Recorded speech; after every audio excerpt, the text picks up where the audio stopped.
Magandang umaga, mapagpalang umaga po sa bawat isa. Nandito naman po tayo para sundan yung topic. Nasa sermon series ng The Lesser Known. Nung nakaraan, sino pinag-usapan natin? Mephibosheth. Ngayon, si Onesiphorus. Kilala niyo ba siya? No? Mababasa niyo siya mga ilang beses lang sa Bible, sa New Testament. Konting-konti lang din ang detalye patungkol sa kanya. Kaya isa siya sa the lesser known. Ayan. Mas nabanggit ko merong 22. Last week nabanggit ko merong 22 the lesser known na merong impact. No? Siya ay pang 23. Yan, dinagdag ko na siya kasi pang 23 siya. So wala pa siya dun sa 22. So ang na-search ko kasi yung 22 lang, and then nung ginagawa ko yung sermon, nakita ko si Onesiphorus, no, na merong napakalaki at napakagandang impact sa buhay ng bawat isa. Onesiphorus, the ministry of refreshment. Di ba? Minsan ka bang nadadrain sa buhay mo? Di ba? Hindi ligtas dito pati bata, no? Ako siguro noon kasi hindi pa uso yung salitang anxiety, no? Nung bata ako, siguro anxiety talaga 'yon. Na every first day o first week ng school, yung pagpapasok na, sobrang kabado ko, sobrang taas ng kaba ko, parang ayokong pumasok, naiiyak ako. Ganun yung pakiramdam. Sobrang nakakaiyak habang binibigay yung mga requirements sa buong school year. Di ba ganun yung first day? O ito, kailangan mo ng N1, N2, N3, N3, N4, N5, N6, N7, N8. Yung N8 ay yung assignment notebook. Ewan ko kung ganun pa sa ngayon, baka wala nang ganun. Yung notebook 1, notebook 2, notebook 3, may number, may color coding, sinasabi ng mga teacher, di ba? Sobrang kabang-kaba ako noon, at lalo na kapag magpapakilala ka. No? Yung iba, nakaka-intimidate magpakilala, mga pabibong bata, di ba? May mga bibo kasi sobrang gagaling magpakilala, no? So, sa mga oras na 'yon, hanggang nag-college ako, ganun pakiramdam ko. Ayokong pumasok ng first week o first day ng klase. Kaya nung college ako, alam ko na. Siyempre matanda na ako noon, nasanay na ako. Kaya ginawa ko para ma-overcome ko yon, na hindi matakot ng first week, ng first day of class. Nung college ako, hindi ako pumapasok. Ayun yung ginawa ko. Pero dala-dala ko pa rin yung kaba nun. Ayoko kasi nagpapakilala. No? My name is, ganyan. Tapos sabihin mo ko saan ka nakatira, mga ganun. Ayoko ng ganun. No, kinakabahan ako. Tapos kapag magbabasa, di ba, minsan may pinapabasa ng mga teacher. O, sabay-sabay natin basahin, hindi ko kayang makasabay. Ewan ko kung meron ganun din sa inyo.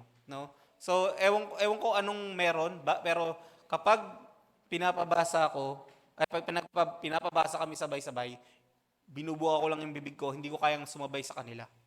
Sabay-sabay sila, chorus. No? Pero ako hindi ako makasabay sa pagbasa. Ang bilis nila magbasa, o mabilis lang ako magbasa, o mabagal ako magbasa. No? So meron akong ganong sikreto, no? Baka sabihin ngayon sa generation nga anxiety, no? Ganon yung yung nararamdaman ko. So ibig sabihin, mapabata ka, mapamatanda ka, kinakailangan mo ng refreshment. 'Di ba? Kasi ang bigat, no? Isipin niyo, kaya ang ganda sa sa ibang bansa, sa Japan, 'di ba? Sa China, no? Maganda, gusto niyo ba doon? 'Di ba? Maganda doon kasi iba yung tinuturo nila pagdating sa academics, no, ng bata, no?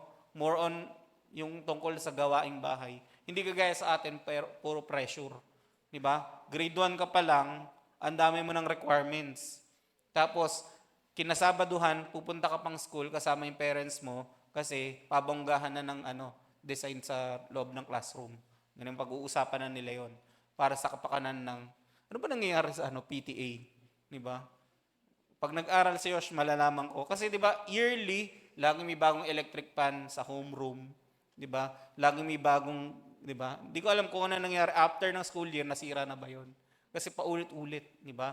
So dagdag problema na naman sa bawat estudyante, no? And then eventually, pag nagtrabaho ka na, iba rin yung kinakailangan mong refreshment. Pag nagkapamilya ka, iba yung kailangan mong refreshment. That's why merong church. No? Buti na lang may simbahan. Buti na lang may Diyos na buhay. Pero alam mo ba, ginagamit ng Diyos yung bawat isa para maging refreshment sa bawat isa. No? Hindi kaya mabuhay ng isang tao na nag-iisa lang. Para mabuhay ang isang tao, kinakailangan may Diyos. At kinakailangan meron tayong kasama na mga tao din. No? Para i-encourage at mag-encourage sa atin. Ayan yung ministry ni Onesiphorus. Yan, the ministry of refreshment. Sabi sa 2 Timothy verse 1, 2 Timothy chapter 1, verse 16, the Lord grant mercy to the household of Onesiphorus, for he often refreshed me and was not ashamed of my chain. Ano naman ba yung verse na ito? Na pag-alaman kong patay na pala si Onesiphorus sa part na to. Kaya palang sabi, yung household na lang. Pagpalain yung pamilya ni Onesiphorus. No? Ibig sabihin, ganun talaga treasure ni Apostol Pablo yung buhay niya. Kasi treasure din ni Onesiphorus si Apostol Paul. Diba? During that time, siguro, hindi ko masabi kung sa part ni Onesiphorus na eto kasi yung nagpakilala sa akin ng gospel. Eto yung nagpakilala sa akin kay Jesus. Pinakilala niya yung pamilya ko, kaya utang na loob ko. Diba? Kaya siguro ganun yung pagtulong niya kay Apostol Pablo. Yan. In a world that celebrate, tayo muna manalangin. Aming Diyos, ang dakila sa lahat, maraming salamat o Diyos sa mga oras na to na kami, Panginoon, makapakinig ng mga panibagong mensahe mo, Panginoon, na aming nanamnamin, Panginoon, upang magkaroon, Panginoon, ng application sa aming mga buhay at sa gayon, Panginoon, maibahagi rin namin, Panginoon, sa mga mahal namin, Panginoon, upang sa gayon, Panginoon, lalong lumagana, Panginoon, ang iyong mga salita sa buong mundo. Inaalay namin panalangin ito, ang mga oras na to, sa pangalan ni Jesus. Amen. Ayan. In a world that celebrate the loudest voices, the most visible platforms, the quiet, faithful acts of love often go unnoticed. Maraming kilala, di ba, na mga sikat, di ba, yung PBB, kakapanalo lang, tapos ibabash na ng mga tao, di ba? Ganun yun no? Kaya lalong sumisikat, di ba? Merong mga vlogger, merong mga content creator, nag-violate sa LTO, di ba? Sa pagdadrive nila, parang dalawang insidente na, Yung isa yung magarang kotse, tapos yung isa naman nakataas yung paa niya dun sa habang nag-drive, no? Ang daming mga sumisikat, no? Ayun yung mga nakikilala sa mundong to, 'di ba? May bagong buffet dun sa festival, 'di ba? Nandun si Mayor Biason nung kahapon ata 'yon, 'di ba? Tapos yung tumawid dun sa kuryente, 'di ba? Na may mental health problem daw, 'di ba? Napakaraming sumisikat. Sobrang sikat na sikat, pero pagdating sa ginagawa nating pagbabahagi ng pag-ibig ng Diyos, pagdating sa makatotohanang, 'di ba, usapin, ito yung mga hindi napapansin. But not by God, no?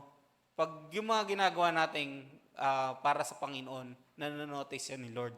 No? Scripture holds a sacred place for people like Onesiphorus, tayong mga tao, di ba? Men and women whose names are unfamiliar sa iba. Pero tandaan natin, yung legacy na to, legacy of faithfulness is eternal.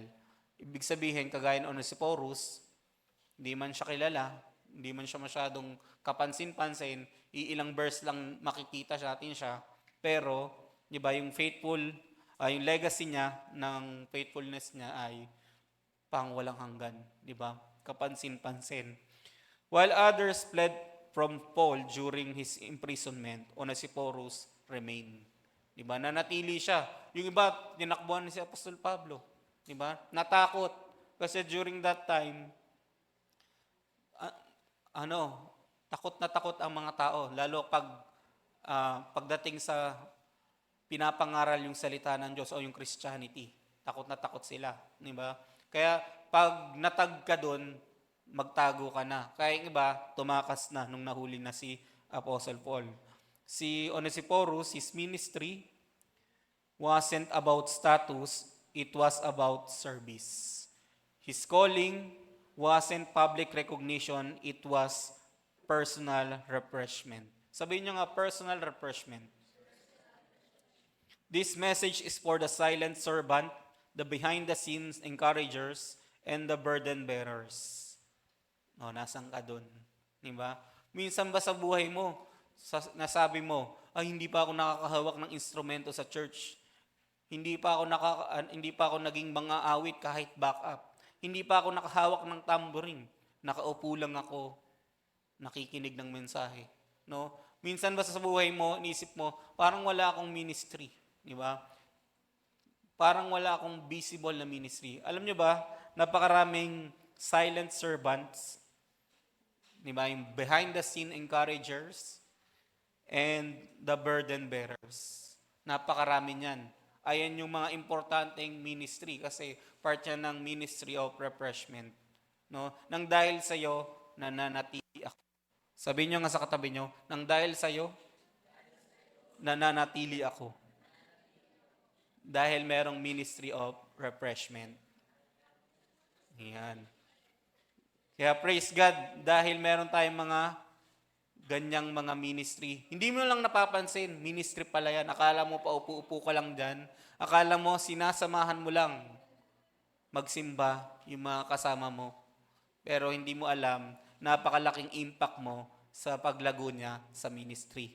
Yan. It's a call for us to be like Onesiphorus, faithful, compassionate, and refreshingly present in a world full of abandonment and self-preservation. Ayan. Yung iba, gusto nila ma-preserve sila. No? Kaya, nanga-abandon sila. So, simulan na natin. Number 1, a refreshing presence in a time of abandonment. Sa 2 Timothy 1, verse 15, sabi, alam mong tinalikuran ako ng halos lahat ng mga kapatid sa probinsya ng Asia, pati na sina Phygelus at Hermogenes. Nang name drop si Apostol Pablo, no? Nakakakaba nung time na yan, no? Kasi wala man social media, pero yung sulat ni Apostol Pablo, nakarating sa atin hanggang ngayon. Di ba? Na alam natin itong 2 taong to ay tinalikuran si Apostol Pablo. Ano kayang ministry nila that time? Sino kaya talaga sila? Di ba? Imagine, para ma-name drop ka ng isang apostol, di ba? Grabe yung ginawa nyo, iniwan nyo. Siguro, grabe yung ministry nila, on fire na on fire, tapos biglang isang iglap, iniwan nyo yung apostol, di ba? Kasi kinulong. Di ba? Grabe, no? Yung ma-name drop ka, ibig sabihin, meron kang malaking impact na ginagawa na nakilala ka ng buong Christian community that time. Tapos ngayon, pinakilala kang inabandon nyo ko para sa self-preservation nyo. Na-preserve yung mga buhay nila. Kasi that time, grabe, di ba?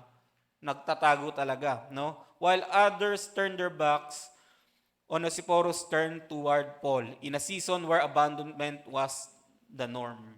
Di ba?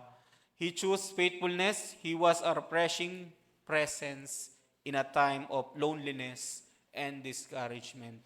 Alam niyo ba, minsan sa buhay ng mga tao, especially sa buhay ng Kristiyano, di ba? Kapag mayroon kang pinagdadaanan, alam mo sa sarili mong tutulungan ka ng Diyos, alam mo sa sarili mong may gagawin himala ang Panginoon, pero iba pa rin yung part na sinamahan ka lang ng kapatid mo sa Panginoon. Wala siyang gagawin. Sasamahan ka lang. Papakinggan ka lang. Diba? Kaya importante, kaya nga tinawag na church, diba? Tapos, ang dami nating mababasa lagi sa Bible na one another. Diba? Laging magmahalan. Diba? Bakit kaya ganon? No? Kasi hindi pwedeng ikaw lang, di ba, na naglilingkod sa Panginoon. Kaya meron dapat tayong kaagapay sa paglilingkod natin. Kasi may time na dumadaan tayo sa pagsubok o sinusubok tayo ng panahon, di ba? Kaya doon magpapatibay kapag yung mga pinagdaanan mo ay nadaanan mo na talaga, napagtagumpayan mo na. Doon katitibay, no? Kaya naman, bigyan natin ng supporting verse yung ginawa ni Onesiphorus doon sa kay Apostol Pablo. Sabi sa Proverbs 17 verse 17, ang kaibigan ay nagmamahal sa lahat ng panahon, all seasons, di ba? At nagkakaroon tayo ng kapatid upang sa kagipitan ay tumulong. Yan. Sa Galatians 6 verse 2, tulungan ninyo ang isa't isa sa mga problema at sa ganitong paraan ay matutupad ninyo ang utos ni Kristo. Kaya yung mga verse na yan, di ba? Ang hina-highlight niyan yung enduring nature of godly friendship. Sabi nyo nga, godly friendship. Godly friendship ulit. Yan, di ba? Kasi di ba may mga friends forever. Ayun yung godly friendship. Di ba? May mga close friends kayo. Ayun kaya ay godly friendship. Yan. Onesiphorus acted in the spirit of Proverbs and Galatians. Di ba? Kitang-kita naman natin na talagang ganun yung ginawa niya. Hindi siya nang iwan no? By carrying Paul's burden during adversity. Kaya, merong mga season sa buhay natin na parang gusto mo nang mag-give up, di ba? Tapos, mag-chat ka, magte-text ka sa mga kaibigan mo, tapos walang magre-reply. Di ba? Meron makikisuyo ka sa mga church members o members ng church, di ba? Tapos lahat sila busy, di ba? And pakiramdam natin, tayo ay nakalimutan na. Di ba? We feel forgotten. Parang walang nakakaalala sa akin di ba? Pag birthday mo, no, naabangan mo may mag-post o may bumati sa'yo, no? Hanggat maaari, no, nag-aabang ka. Tagal naman, naalala kaya nila ako, di ba? Tapos pag nakita mong binati ka, masaya sa pakiramdam kahit mag-aalas 12 na, di ba? Magkikinabukasan na. Pero naalala ka pa rin, di ba? Nabatiin ka, di ba? At least, merong nakaalala sa iyo, di ba? Yan. Onesiphorus teaches us the power of simply showing up. Sabihin nyo nga, showing up. Isa pa, showing up. Yan, napaka-importante. Yung makita ka lang, magpakita ka. Di ba? Yan, you don't need to have all the answers. You just need to be there. Kahit nandyan ka lang. Di ba? Huwag mong sagutin yung mga tanong. Kahit anong advice mo. Di ba? During, yung nawala si mama, yung mama namin, anong nangyari? Walang kahit anong salita makakapag-comfort sa amin, magkakapatid during that time. Ganun pala yun, pag may nawala mahal mo sa buhay, walang kahit ano salita ang makakapag-comfort sa'yo. Kahit anong sabihin nila. Pero yung presensya ng mga nagsasalita o ng mga tao, importante. Diba? Ang sarap na sa pakiramdam nun. Diyan ka lang kahit huwag ka na magsalita. Diba? Yung sinamahan ka lang, no? Kasama mo lang sila. Kasama lang yung mga kapatid mo sa Panginoon. Importante. Kaya pala yung di ba kapag may mga namatayan, talagang yung mga tao gumagawa ng paraan para makapunta sa burol, no? Kasi yung presence nung bawat isa ay nagmamatter. Di ba? Hindi mo naman pupuntahan yung patay, ang pupuntahan mo yung mga buhay, di ba? Yung naiwan, no? Kaya sabi ko, importante pala talaga 'yon, no? Part pala siya ng ministry of refreshment. Hindi lang pala basta-basta 'yon. Yan. The true ministry begins when it's inconvenient. Kapag inconvenient, ayun yung totoong ministry. Hindi ka pupunta dahil convenient, aircon doon or whatsoever, maraming pagkain. Pag inconvenient, yung time na may pinagdadaanan yung mga tao, doon ka talaga makikita. Doon makikita ang totoong paglilingkod mo sa Panginoon. Real friends show up not just when they're invited, but when they're needed. Pag kailangan mo sila, doon makikita, no, yung mga totoo. Diba? At ayun yung totoong ministry. Baka kala nyo yung pagiging kaibigan nyo, baka kala nyo, kaibigan lang kayo, nilalang nyo yung kaibigan. Pero yung pagiging kaibigan nyo ay ministry yun. Importante yung pakikipagkaibigan kasi part siya ng ministry. Di ba? O, so dahil sa mga kaibigan natin, nakarating yung gospel sa atin, di ba? Na-sharean tayo ng salita ng Diyos. Kaya importante, no? Kaya ngayong school year, lalo sa mga nag-aaral, di ba? Ay makipagkaibigan kayo. Yung mga naghahatid naman ng mga parents sa mga anak during nagiintay ka ng sundo at insundo, ay makipagkaibigan ka na sa ibang parents doon para ma-sharean mo rin sila ng Word of God at makasama din natin sila dito. Yan. So ang tanong, are you willing to be a source of refreshment to those who feel abandoned? In a time when people easily give up on one another, will you choose to lean in, not walk away? Diba? Kaya susundan na natin ng ikalawang puntos. Unashamed of chains. 2 Timothy verse 1, chapter 1, verse 16, the Lord grant mercy to the household of Onesiphorus, for he often refreshed me and was not ashamed of my chains. Sa Tagalog, kaawaan sana ng Diyos si Onesiphorus at ang pamilya niya dahil lagi niya akong tinutulungan at hindi niya ako kinahiya kahit na ako ay isang bilanggo. Being associated with a prisoner during that time sa Rome wasn't easy, no? Kasi pwedeng mag-cause yun ng danger sa'yo, no? Ng shame and possible persecution. Madadamay ka pa, no? So, Onesiphorus wasn't afraid. He chose courage over comfort, loyalty over self-preservation, no? Kahit di na siya ma-preserve, di ba? Kahit malagot na siya, di ba?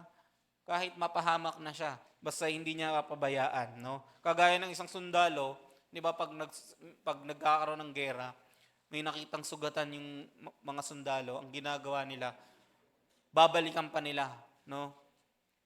Kaysa tumakas sila, tumakbo sila, babalikan pa nila yung nakita nilang kapwa nilang sundalo na sugatan. Kire-rescue pa nila 'yon, no? Ganun din ginawa ni Onesiphorus, nanatili siya, sinamahan niya si Apostol Pablo. He bore the risk out of love and honor. Kaya nga sabi sa Romans chapter 1 verse 16, hindi ko ikinakaya ang magandang balita tungkol kay Kristo dahil ito ang kapangyarihan ng Diyos sa ikaliligtas ng lahat ng sumasampalataya. Una ang mga Hudyo at gayon din ang mga hindi Hudyo. Kaya sundan pa natin ang Hebrews 13 verse 3, damayan ninyo ang mga kapatid na nasa bilangguan na parang nakabilanggo rin kayong kasama nila at damayan din ninyo ang mga kapatid na pinagmamalupitan na parang bang dumadanas din kayo ng ganoon. Yung mga verses na yan, di ba, ay nagbibigay ng ng pagkapatibay natin bilang Kristiyano, no? Ma-identify tayo na pag ginawa natin yung mga yan, ma-identify tayong talagang Kristiyano sa puso, hindi lang sa nguso, no? Naalala ko tuloy, meron akong katrabaho, sabi niya, ay ako protestant ako eh, di ba? Protestant tayo, ginaganin niya ako. Sabi niya, hindi ako hindi daw siya Catholic, sabi niya. Protestant ako. Pero makikita ko naman sa buhay niya, parang wala naman siyang Diyos, di ba? Hanggang bibig lang siya. Sabi niya, Protestant ako pero hindi ako nagcha-church. Hindi ako nagsisimba, sabi niya. Sa puso ko na lang 'yon, alam na ng Diyos 'yon. Sabi niya. 'Yun. Kaya nalulungkot ako kapag may mga ganon, di ba? Sinasabi nilang Christian sila, di ba? Pero hindi naman pala naglilingkod sa Panginoon, hindi naman pala nagsisimba, no? So, Onesiphorus live this out. Sometimes we avoid people going through hard times because we don't want to feel awkward or be dragged into their mess. Etong ngayong yung hindi ginawa ni Onesiphorus. Ang ginawa kasi ni Onesiphorus ay dinadamayan niya, di ba? Yung mga kapatid sa Panginoon, especially si Apostol Pablo. Ito naman, minsan tayong mga Kristiyano, ayaw natin madamay, di ba? Sa pinagdadaanan ng mga kapatid natin sa Panginoon. O ayaw natin ma-feel awkward, di ba? Ayaw natin na baka awkward na masyado, ganon. So, minsan nagiging uncomfortable sa'yo yung pag pangingialam, pangingialam ba tawag doon or ang tawag doon, damayan, no? Minsan nagiging ganun sa atin yung thinking natin, no? But tanda natin, real love leans in even when it's uncomfortable, di ba? Malay natin yung kaibigan natin sa Panginoon, katrabaho natin, or kung sino man, di ba? Na malapit sa atin ay nilalabanan na pala yung depression, di ba? So, ang dami, di ba? Pag pinag-usapan, depression, anxiety, puro kailangan ng mental health, ganyan-ganyan. So, ina-assess agad sa psychology, no? Tapos, tayo mga Kristiyano, alam natin kung ano yung pang-combat doon, di ba? The Word of God pa rin, no? Ang magpapatibay sa atin sa bawat isa, di ba? At syempre, sa pamagitan din natin, sa pagbabahagi natin ng salita ng Diyos. Yan, yung mga family member natin, baka may mga pinagdadaanan, mga kapatid mo, di ba? So, pwede natin kausapin, yung maging open, di ba? I-share natin yung natutunan natin na pag-ibig ng Panginoon, di ba? Na alam natin si Lord unconditional yung pag-ibig niya, di ba? So, ganun din yung gagawin natin. Ang tanong, who do you know today that is nakagapos, di ba? May kadena ng hardship, sickness, depression, or shame. Will you draw near even when it costs you?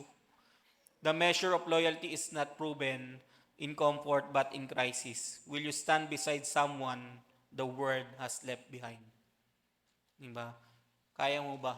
Diba? Regardless noong anong estado niya, diba? Kaya mo bang tumayo sa tabi niya? Yan. So, ikatlong puntos, diligent in seeking, faithful in serving.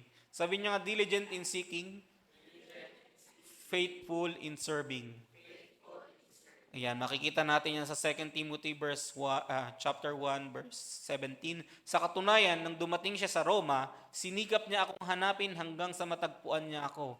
Si Onesiphorus didn't wait kay Apostol Pablo na bigla lang makita, di ba? Hinanap niya, no? He took initiative despite the size and confusion of Rome. He searched diligently until he found him. Talagang hinanap niya, no? Kaya maaala mo talaga yung verse ng Luke 15 verse 4. Kung kayo ay may 100 tupa at nawala ang isa, ano ang gagawin ninyo? Hindi ba't iiwan ninyo ang 99 sa pastulan at hahanapin ang nawawalang hanggang sa makita ninyo? Sa Philippians 2 verse 4, huwag lang ang sarili ninyong kapakanan ang isipin ninyo, kundi ang kapakanan din ng iba. Di ba? Ang hirap na nga makipag-associate kay Apostol Pablo that time. Di ba? Kasi nakulong siya. Pero siya, nagganap pa siya. Di ba? Hinanap niya talaga. Sangsang kulungan kaya siya nagpunta. Di ba? Para hanapin si Apostol Pablo. Di ba? So, ibang klase, no? Hindi niya inisip na yung sarili niya. Inisip niya yung kapakanan pa rin ni Apostol Pablo na kapatid niya sa Panginoon.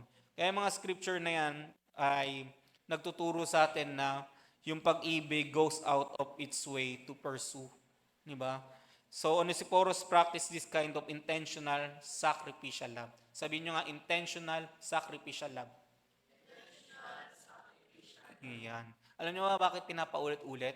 Para striking sa puso, para laging maalala. No?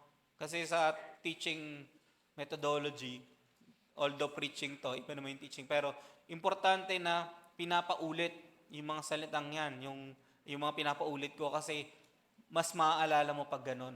Mas mareremind ka o kasi binanggit mo, di ba? Mas lalo mong ma-appreciate yung salita, no? Mas lalong mangungusap sa yung salita, no? Yung word. Yan.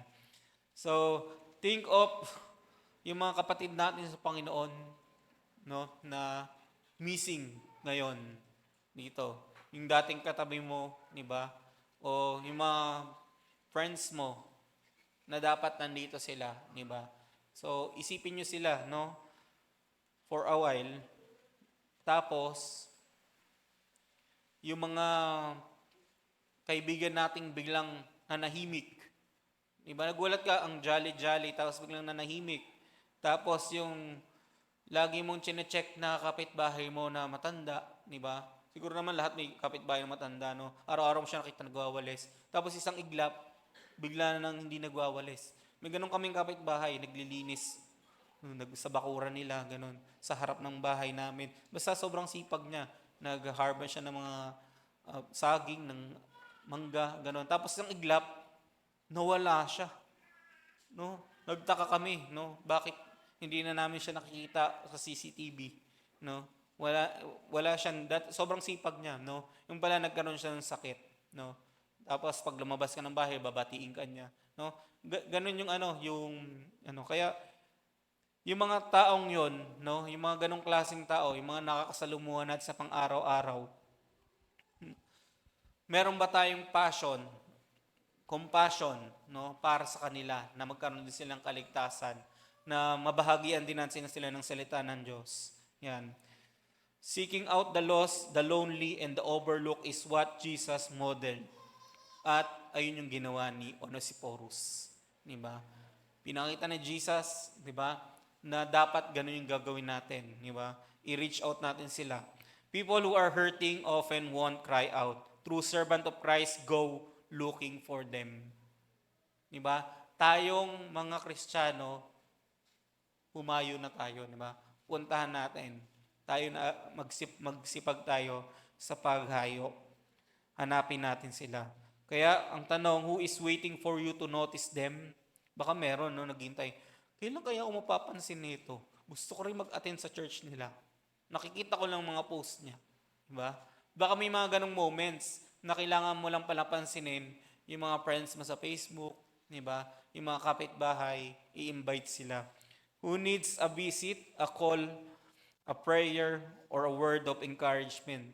Baka, diba, maraming, yung feeling mo, stalker mo, diba? Ini-stalk ka, alam yung ginagawa nyo, alam yung paglabas, pagpasok mo sa loob ng bahay, alam pag-alis mo, alam mo yung schedule mo. Baka yung mga stalker na yun, yung iniisip mong mga chismoso, baka yun yung mga potential na makakasama natin sa gawain ng Panginoon. Kaya ka binabantayan kasi pinapansin ka na gusto nilang makasama rin sa mga ginagawa mo sa buhay. Di ba? Yan. Kaya naghihintay lang sila ng kausapin mo sila, di ba? O gusto nilang pag-pray mo sila kasi alam naman ng mga kapitbahay yung ikaw ay Kristiyano. Di ba? Yan.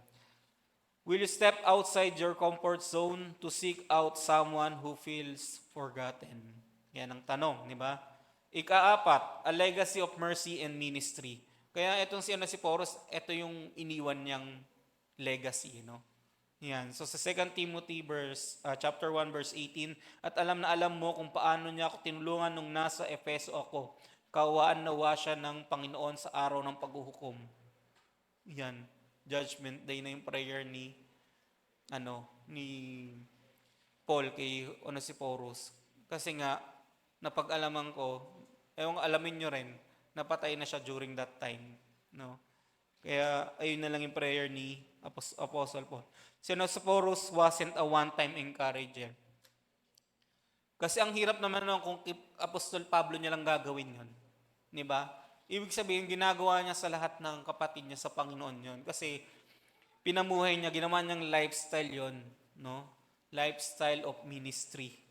Si Paul, naalala niya yung ginawa ni Onesiphorus, hindi lang dun sa Rome, pati yung ginawa niya sa Ephesus.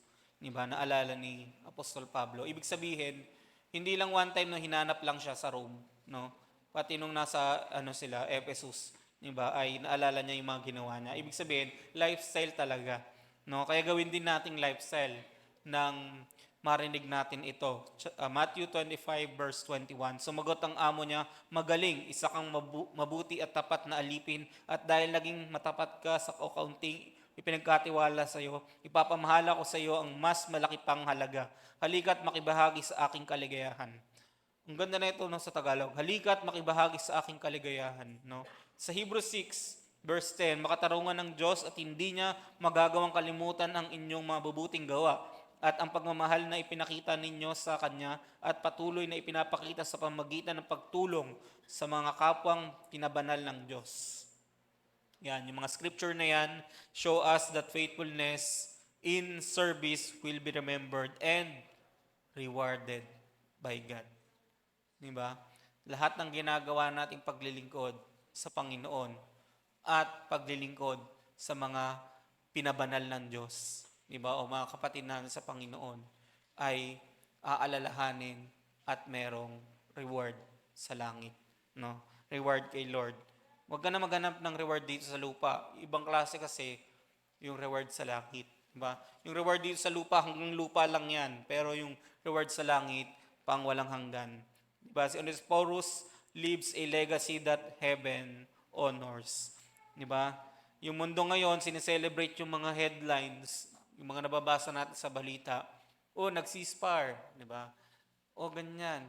Bumaba yung kuryente pero tataas sa July 15. Di ba? Nag-rollback pero tataas ng ganyan. Ang daming sineselebrate ng mundo. Di ba? Sobrang daming sineselebrate.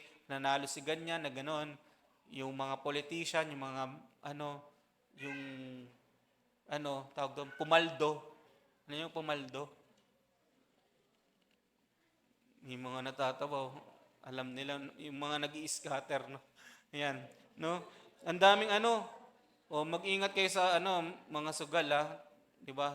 Tandaan nyo, kung ayaw nyo mag-swimming sa Taal, 'di ba? May mga kaibigan na kayo doon na pag tigilan nyo na yung pagsusugal. Ayan. So, wala tuloy ako, no? Tandaan natin, yung mundo ay yung mga sineselebrate, no? Yung mga makamundo talaga na mga mundong mga reward, no? Tandaan natin sa langit, di ba? Sineselebrate yung mga quietly love, serve, and remain faithful. Ayan yung sineselebrate sa langit, no? Yung mga masigasig sa paglilingkod sa Panginoon. Wala ka man platform, gaya ng mga content creators, o hindi ka politiko, di ba? O hindi ka sikat, no? Pero tandaan mo, meron kang powerful legacy. Ano yon? One of prayer, hospitality, generosity, and encouragement. No, tandaan natin, yun yung kapangyarihan natin, no, na binagkaloob ng Panginoon. Yung manalangin ka, no, panalangin mo yung kapatid mo sa Panginoon, di ba? Mag-encourage, di ba? Hindi ka ba nagugulat kapag nagpe-pray ka or tawag doon, nag-searching ka sa gabi. Di ba minsan paggabi bago ka matulog, hindi ka pa makatulog, tapos nag-iisip ka, tapos sobrang talino mo paggabi. Di ba? Kasi grabe yung mga naiisip mo, di ba?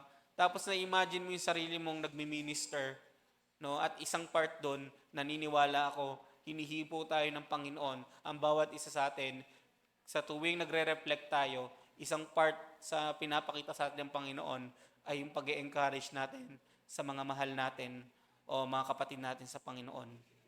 Ayan. So, tandaan natin yan, no? Huwag natin hahayaan o huwag nating kalimutan na yung ministry of refreshment o yung pag-encourage ang isa sa pinakamahalagang ministry.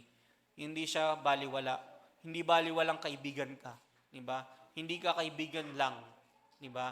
Hindi ka kaibigan ka lang, no? So, tandaan mo, yung pagiging kaibigan mo ay napakalaking impact sa pagiging Kristiyano ng mga kasama natin sa Panginoon. Ayan. So, faithfulness leaves a legacy not just for you, but for your household. Ang tanong, what will people say about your legacy of faithfulness? Pag pinag-usapan ka, ikaw naman yung the lesser known. Diba? Pag pinag-usapan ka, anong legacy of faithfulness ang sasabihin nila? Will others be blessed because you choose to serve consistently? Yan. Kaya mga kapatid, nandito na tayo sa conclusion. Diba? Becoming an instrument of God's refreshing love. Beloved, the story of Onesiphorus may seem small. Konti lang, di ba? Konting istorya lang, but it carries eternal weight. pag tinimbang siya, sobrang hindi mo matimbang, di ba? He wasn't a preacher, a prophet, or a miracle worker. He was a friend, a brother, a servant. Kaya wag mo maliitin yung ministry mo. Di ba?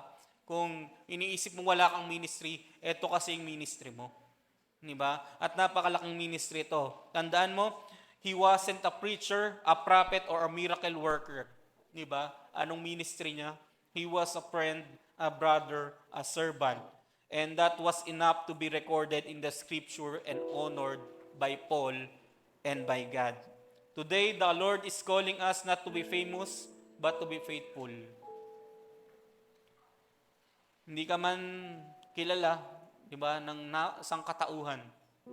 Di ba? Simpleng mamamayan ka, simpleng bata, di ba?